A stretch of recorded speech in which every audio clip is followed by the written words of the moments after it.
द्विजोचित आचार, तर्पण तथा शिष्टाचार का वर्णन। नारद जी ने पूछा, पिताजी, किस कारण से ब्राह्मण के ब्रह्म तेज की वृद्धि होती है?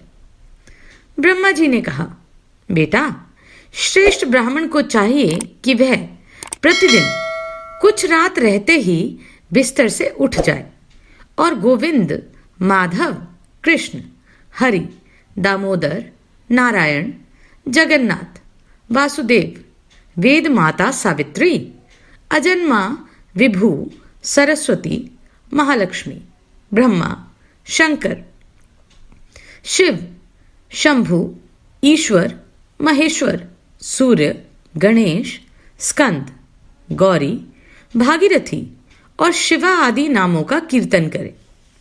जो मनुष्य प्रातः उठकर इन सब का स्मरण करता है वह ब्रह्म हत्या आदि पापों से निसंदेह मुक्त हो जाता है।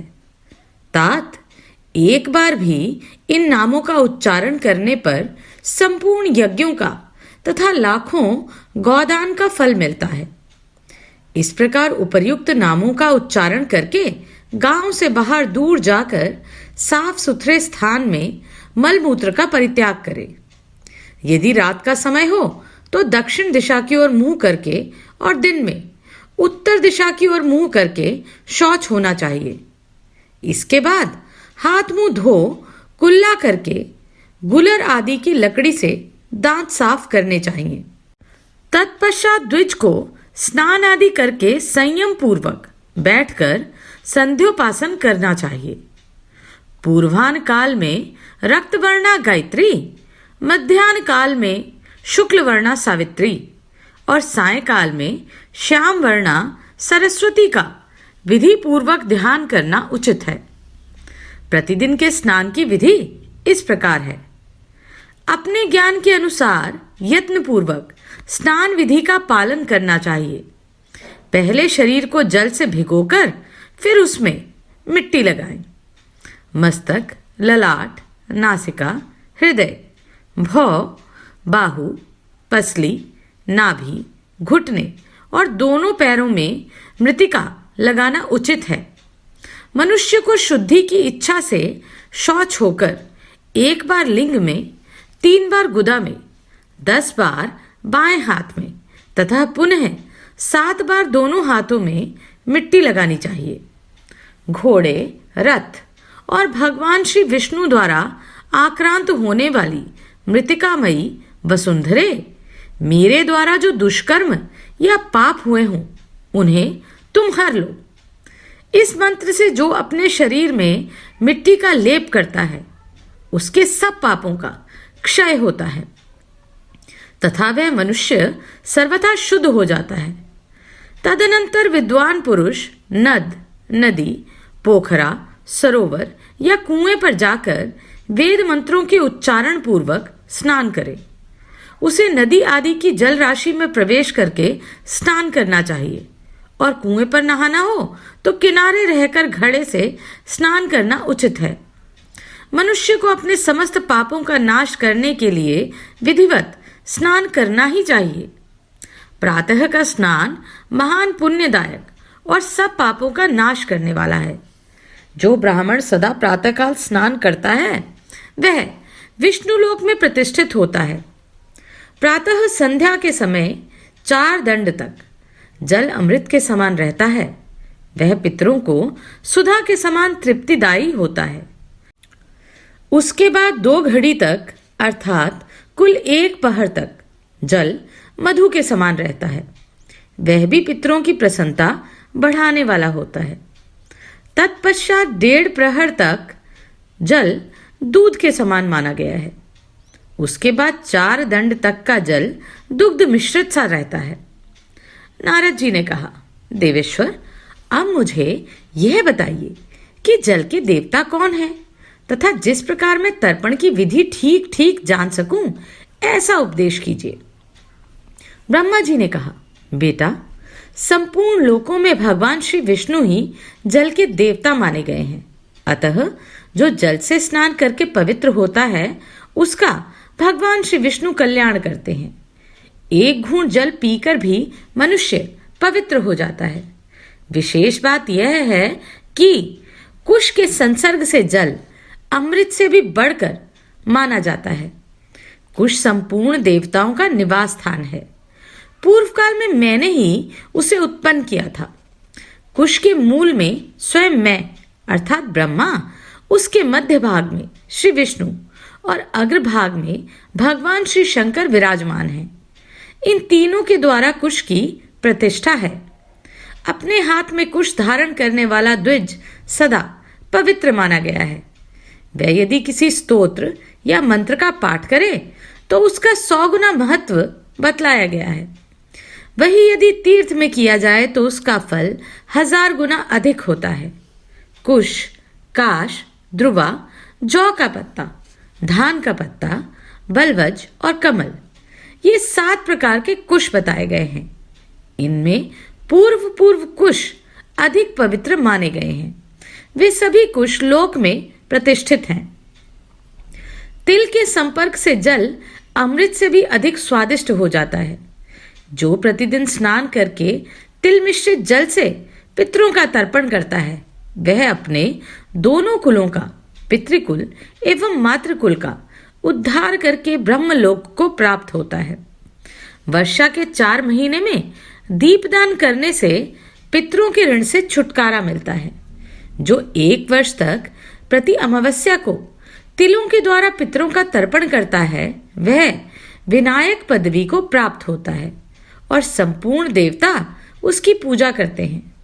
जो समस्त युगादि तिथियों को तिलों द्वारा पितरों का तर्पण करता है, उसे अमावस्या की अपेक्षा 100 गुना अधिक फल प्राप्त होता है। अयन आरंभ होने के दिन विष्णु योग में पूर्णिमा तथा अमावस्या को पितरों का तर्पण करके मनुष्य स्वर्गलोक में प्रतिष्ठित होता है। मनवत्तर संज्ञिक तिथियों में तथा अन्यान्य पुण्य पर्वों के अवसर पर भी तर्पण करने से यही फल होता है। चंद्रमा और सूर्य के ग्रहण में गया आदि पुण्य तीर्थों के भीतर पितरों का तर्पण करके मनुष्य वैकुंठ धाम को प्राप्त होता है। इसलिए कोई पुण्य दिवस प्राप्त होने पर पितृ समुदाय का तर्पण करना चाहिए। एकाग्रचित होकर पहले देवताओं का तर्पण करने के पश्चात विद्वान पुरुष पितरों का तर्पण करने का अधिकारी होता है। श्राद्ध में भोजन के साथ एक ही हाथ से अन्न परोसे, किंतु तर्पण के समय दोनों हाथों से जल दे।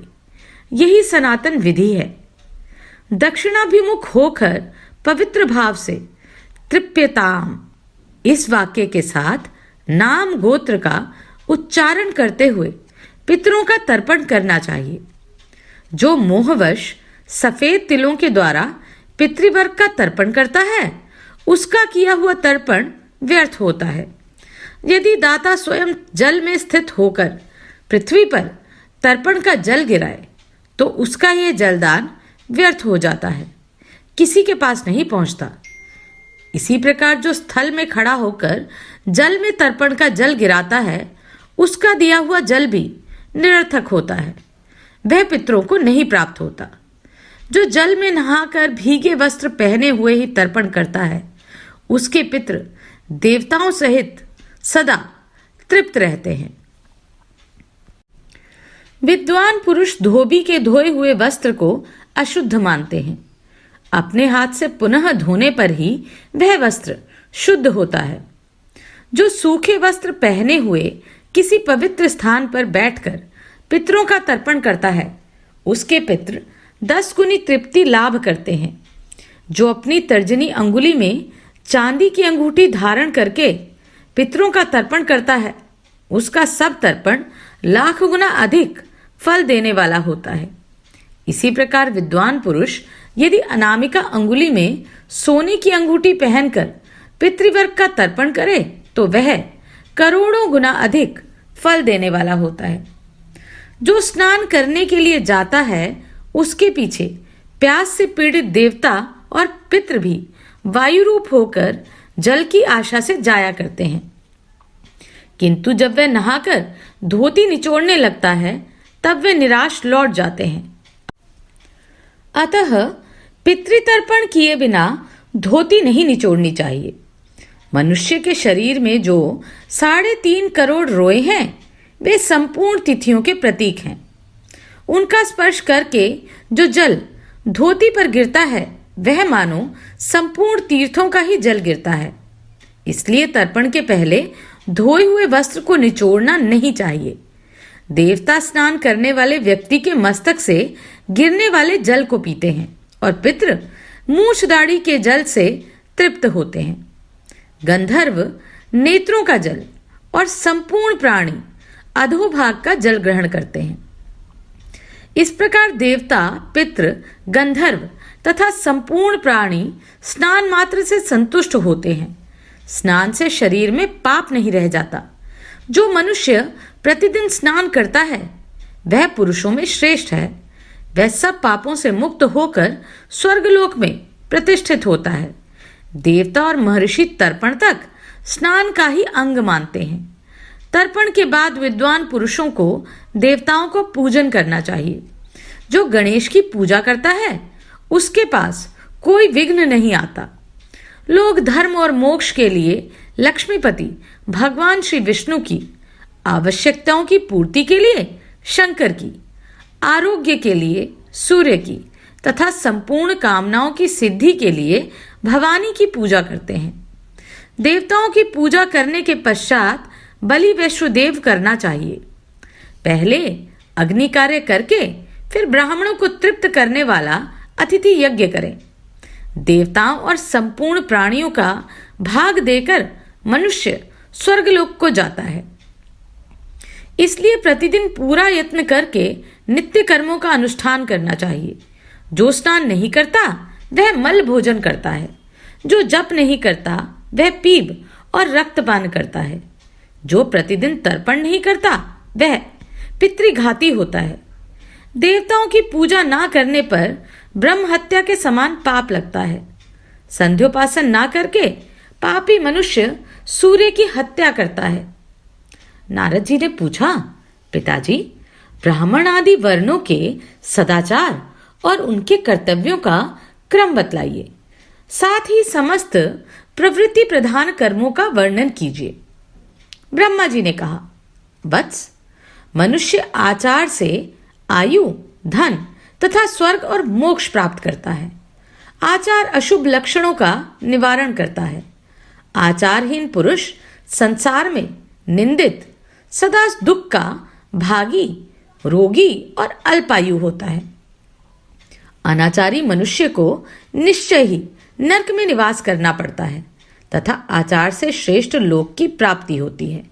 इसलिए तुम आचार का यथार्थ रूप में वर्णन सुनो। प्रतिदिन अपने घर को गोबर से लीपना चाहिए। उसके बाद काठ का पीड़ा, बर्तन और पत्थर धोने चाहिए। कांसे का बर्तन राख से और तांबा खटाई से शुद्ध होता है। सोने और चांदी आदि के बर्तन जल मात्र के धोने से शुद्ध हो जाते हैं। लोहे का पात्र आग के द्वारा तपाने और धोने से शुद्ध होता है। अपवित्र भूमि खोदने, जलाने, लीपने तथा धोने से एवं वर्षा से शुद्ध होती है। धातु निर्मित पात्र, मणिपात्र तथा सब प्रकार के पत्थर से बने हुए पात्र की भस्म और मृत्तिका से शुद्धि बताई गई है।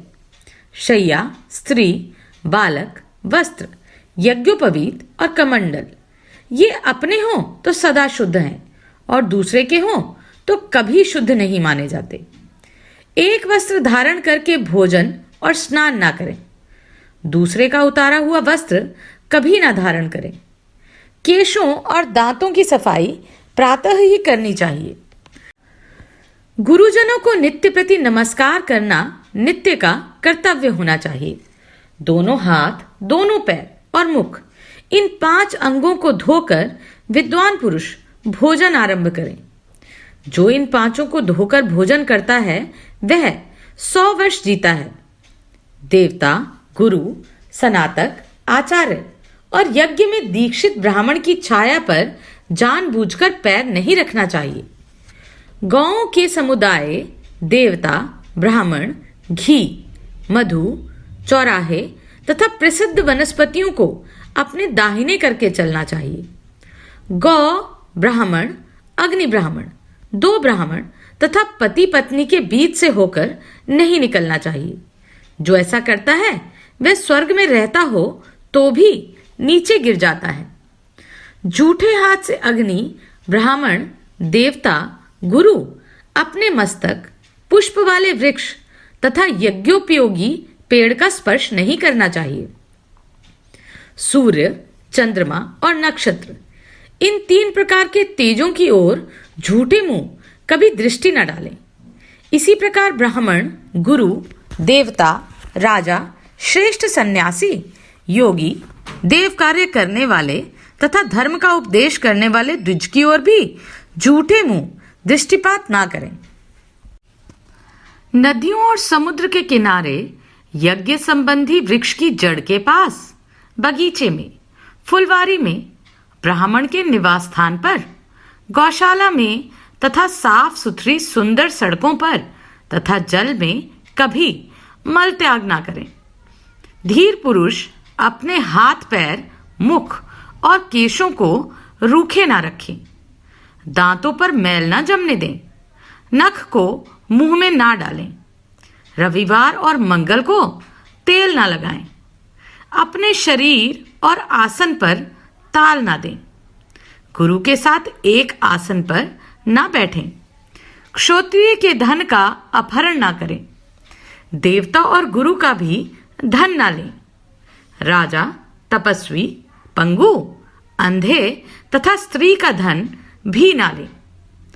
ब्राह्मण, गौ, राजा, रोगी, भार से दबा हुआ मनुष्य, गर्भिणी स्त्री तथा अत्यंत दुर्बल पुरुष सामने से आते हों तो स्वयं किनारे होकर उन्हें जाने के लिए रास्ता दें। राजा, ब्राह्मण तथा वैद्य से झगड़ा ना करें।